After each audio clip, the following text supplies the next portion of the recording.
నమస్తే. ప్రస్తుతం మనతో పాటు ప్రముఖ విశ్లేషకులు ఇమ్మంది రామారావు ఉన్నారు. ఆయనతో మాట్లాడదాం. నమస్తే సార్. నమస్తే మేడం. సార్, తెలంగాణలో పథకాల గురించి ఒక వాదోపవాదాలు జరుగుతుంది. అందులో ముఖ్యంగా ఇప్పుడు పథకాలు అందరికా అర్హులకేనా అని చెప్పేసి సీఎం అంటే కట్టింగ్ మాస్టర్, చీఫ్ మినిస్టర్ కాదు అని చెప్పి ఒక ట్వీట్ పెట్టారు కేటీఆర్. అయితే దీని మీద అందరూ మాట్లాడుతున్నారు. కానీ ఇప్పుడు రేవంత్ రెడ్డి పరిస్థితి ఏంటి సార్? ఎందుకంటే ఒక పక్క బీఆర్ఎస్, ఇంకో పక్క బీజేపీ, సొంత పార్టీ వాళ్ళే ఆయనని తొక్కేయాలని ప్రయత్నాలు, ఇవన్నీ జరుగుతున్నప్పుడు అసలు రేవంత్ రెడ్డి ఈ వ్యూహం నుంచి ఎలా బయటపడాలంటారు? ఇక్కడ ఆయన కష్టపడుతున్నారమ్మా, దాంట్లో సందేహం లేదు. రేవంత్ రెడ్డి గారు కష్టపడుతున్నారు.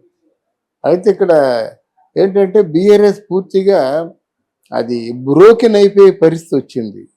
బ్రోకెన్ అంటే చితికిపోయే పరిస్థితి. ఒక పక్క కవిత ఇవాళ 2:30 కూడా పాజిటివ్ రెస్పాన్స్ రాలేదేమో, ఇక్కడ నేను చూడలేదు. తర్వాత కేటీఆర్కి పూర్తిగా పార్టీ మీద ఏమో విరక్తి కలిగింది. హరీష్ రావు పార్టీ పగ్గాలు చేత పట్టుకోవాలంటే మరి కేటీఆర్ దానికి వ్యతిరేకం. కేసీఆర్ ఇచ్చినట్టయితే ఉన్నవాళ్ళు కూడా జారిపోతారేమో అని ఒక అనుమానం, భయభ్రాంతులు అయిపోతున్నారు బీఆర్ఎస్ పార్టీ వాళ్ళు. ఇదే ఎలా ఉంటే బీజేపీ ఇదే అదుననుకొని తన తాలూకు అవైభవాన్ని పెంచుకుందాం అనుకుంటుంది. బీజేపీ ఏం అడిగినప్పుడు కూడా సముఖంగా ఉన్నారు కేంద్రంలో ఉన్న పెద్దలు. ఇక్కడ రేవంత్ రెడ్డి ఇచ్చిన వరాల్ని ఎలా నెరవేర్చుకుంటాడు అన్నటువంటి ఒక ప్రశ్న ఉత్పన్నమైంది. దీన్ని ఆధారం చేసుకొని అటు బీజేపీ, ఇటు బీఆర్ఎస్, సొంత పార్టీలో రేవంత్ రెడ్డి ఎప్పుడు పడిపోతాడా అని ఎదురు చూస్తున్నటువంటి కొంతమంది పార్టీ నాయకులు ఎదురు చూస్తున్నారు. ఈ విషయాన్ని రేవంత్ రెడ్డి కూడా గ్రహించాలి. ఇకపోతే ఇక్కడ రేవంత్ రెడ్డి చేసిన తప్పే ఉందమ్మా. ఇప్పుడు రైతు బంధు ఉంది, అది అర్హులకే ఇవ్వాలి. నాకు 100 ఎకరాలు ఉందమ్మా.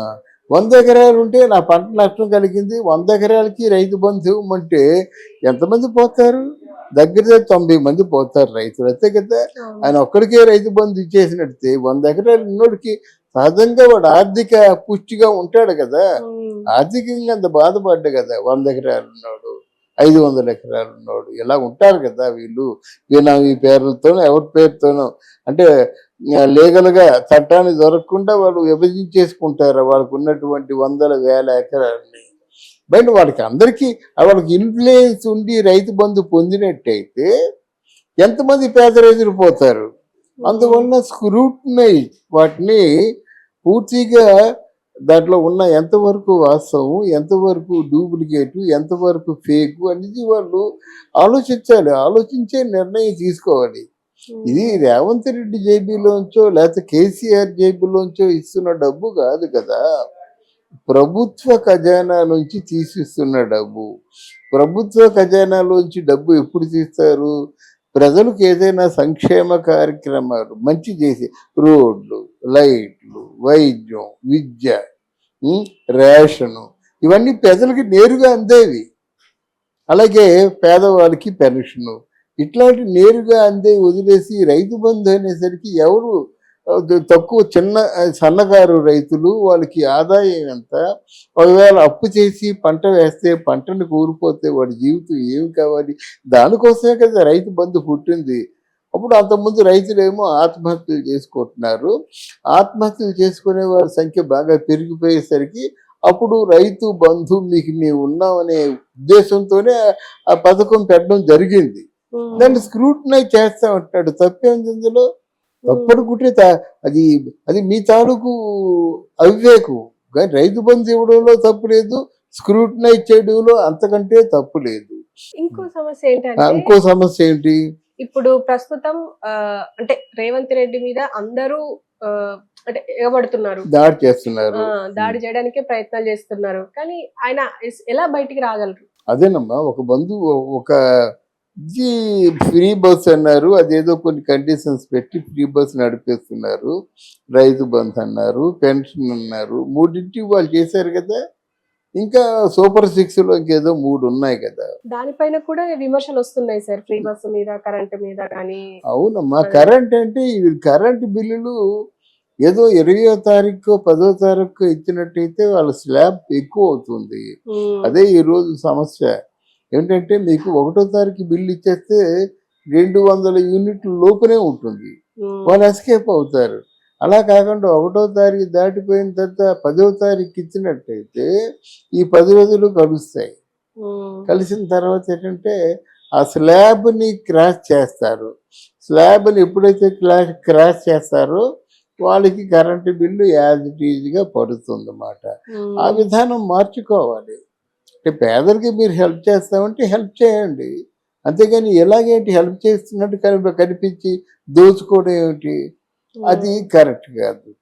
తర్వాత మీకు మిగతా ఏంటి, అదే ఇవే పథకాలు, గ్యాస్ సిలిండర్, గ్యాస్ ఒకటి, గ్యాస్ ఏంటంటే 500కి ఇస్తామని చెప్పారు కానీ ఇంకా అది అమలు అవ్వలేదు.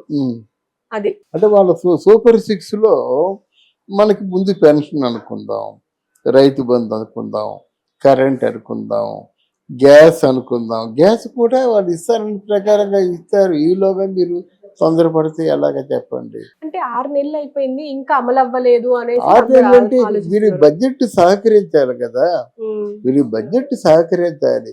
ఈ గ్యాస్లో ఏంటంటే కొంత సెంట్రల్ గవర్నమెంట్ ఏదో రాయితీ ఇస్తుంది, ఆ తర్వాత స్టేట్ గవర్నమెంట్ ఎంతో కొంత అది చేసిన తర్వాతే మనకి గ్యాస్ వస్తుంది. గ్యాస్ కానీ పెట్రోల్ డీజిల్ ఏవైనా వీళ్ళు కొంచెం ఆ పన్ను ఆ ట్యాక్స్ శాతం తగ్గించుకుంటే ఇవ్వడం జరుగుతుంది అన్నమాట. ఇది ఇంకా ఎక్సర్సైజ్ జరుగుతుంది. ఇక్కడ ఏంటంటే పార్టీల్లో మనకి ఈ అంటే రాష్ట్రేతర పార్టీ కేంద్రంలో ఉంటే వచ్చినటువంటి నష్టం ఇదే. ఇప్పుడు మనకు కావలసినటువంటి నిధుల విషయంలో కేంద్రం మనకి మొండి చేయి చూపిస్తుంది. అంటే బీజేపీ పార్టీ కాదు కదా, కాంగ్రెస్ పార్టీ. కాంగ్రెస్ పార్టీ ప్రత్యేకమైన నిధులు వీరికి ఇచ్చే అవకాశం ఉండదు. పైగా ఇక్కడి నుంచి ఏమైనా ఆశిస్తుంది కార్పస్ ఫండ్ని. అంటే పార్టీ నిర్వహణ కోసం అందరూ కార్పస్ ఫండ్ ఇస్తారు, ఏదో వాళ్ళ మధ్య అండర్స్టాండింగ్ ఉంటుంది. అంటే అండర్స్టాండింగ్ ప్రకారంగా ఇచ్చిపోతారు కానీ బట్ ఈ ఒక స్టేట్ని నడిపించేటువంటి ఫండ్స్ రావు ఇక్కడ. అప్పుడు కూడా తెలంగాణ ఎందుకు నష్టపోయిందంటే వీళ్ళు ఆశించిన కేంద్ర నిధులు రాకనే. అది బీఆర్ఎస్ పార్టీ అయినా టీఆర్ఎస్ పార్టీ అయినా మొదటి నుంచి మనకున్న లోపం అదే. అందువల్ల మనకి ఎక్కడ ప్రాబ్లం వస్తుందంటే అక్కడ బీజేపీ ఇతర పార్టీలకి ఎవరు వాళ్ళు అంతగా హెల్ప్ చేయరు. ఇవన్నీ ఆయన ఆలోచించుకొని ఇవ్వాలి కానీ ఒక్క మాటతో రేవంత్ రెడ్డిని పడగొడదాం అనుకుంటే కాదు.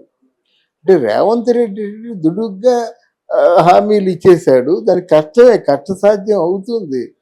ఏదైనప్పుడు కూడా ఎంతవరకు చేస్తాడనేది ఆలోచించకుండా మాట్లాడితే నువ్వు దిగిపో, నువ్వు రాజీనామా ఇచ్చేసేయి, నువ్వు ఉండొద్దు, ఇలాంటి మాటలు మాట్లాడు. అది సమస్యకు పరిష్కారం కాదు. దిగిపోతే ఈ సమస్య పరిష్కారం అయిపోతుందా? మూలాలు ఎక్కడున్నాయి? మన కాంగ్రెస్ ప్రభుత్వం, అక్కడ కేంద్రంలో ఉన్నది బీజేపీ. వీళ్ళు కష్టసుఖాలు చెప్పుకున్నట్టయితే వింటారు, ఊరుకుంటారు అంతే. రాజకీయాలు ఎప్పుడు అలాగే ఉంటాయి. అందువల్ల ఇది రేవంత్ రెడ్డిని నిందించడం, రేవంత్ రెడ్డి మీద ముప్పేట దాడి చేయడం, ఇవన్నీ కూడా విచక్షణారహితం అని నేను అనుకుంటున్నాను. అంటే ఎలా అంటే ఇప్పుడు ఇంత 2 పార్టీలు బయటవి, సొంత పార్టీ నుంచి ఆయనకు అపోజిషన్ ఉన్నట్టే లెక్క ఉన్నది. అసలు ఈ దాడుల నుంచి ఎలా తప్పించుకోగలరంటారు? ఎంతవరకు వచ్చాడు కదా ఆయన, ముఖ్యమంత్రి అవ్వకుండానే అడ్డుకున్నారు. కేవలం రాహుల్ గాంధీ గారి తాలూకు పట్టుదల వల్ల ఆయన ముఖ్యమంత్రి అయ్యాడు. అయిందా?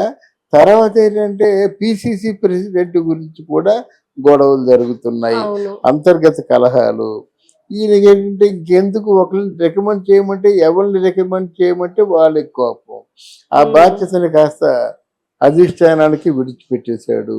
ఇప్పుడు సూపర్ 6 ఏవైతే హామీలు ఇచ్చారో ఆ హామీలు అడగాలి. వాళ్ళు అడగాలంటే అడుగుతాడు ఆయన, వాళ్ళు వింటారు. క్రియ శూన్యం.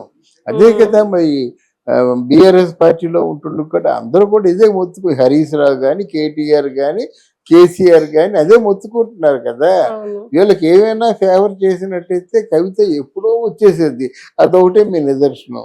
ఓకే. అటు బీజేపీ మన బీఆర్ఎస్ పార్టీ మీద ఏమాత్రం ఫేవర్గా ఉన్నా ఇంత బాధపడేది కాదు.